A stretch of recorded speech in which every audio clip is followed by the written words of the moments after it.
জামাতের যে সকল দফা টফা এগুলি সবই হলো নির্বাচনটাকে ভণ্ডুল করার জন্য।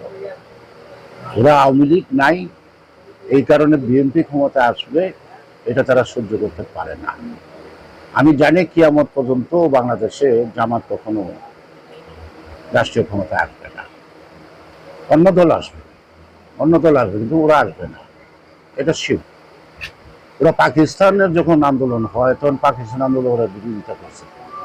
আজ পর্যন্ত জামাত পাকিস্তানে কখনো আসন পায় না।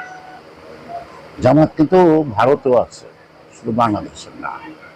তো সেই কারণে সাধারণ মানুষের ভাবনা যারা উপলব্ধি করতে পারে না, তারা কখনো সাধারণ মানুষের ভাষা না বুঝে তাদের মতলব হাসিল করতে চায়।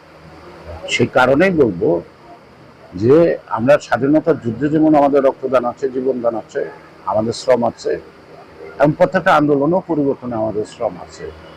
যারা বেসিক ৭১ সালকে স্বীকার করে না, যারা স্বাধীনতাকে স্বীকার করে না, যারা বলে পাকিস্তান ভারতের যুদ্ধ হয়েছে, স্বাধীনতার যুদ্ধ হয় না, তাদের কথা শোনার, গুরুত্ব দেওয়ার সময় বাংলাদেশের মানুষের নাই।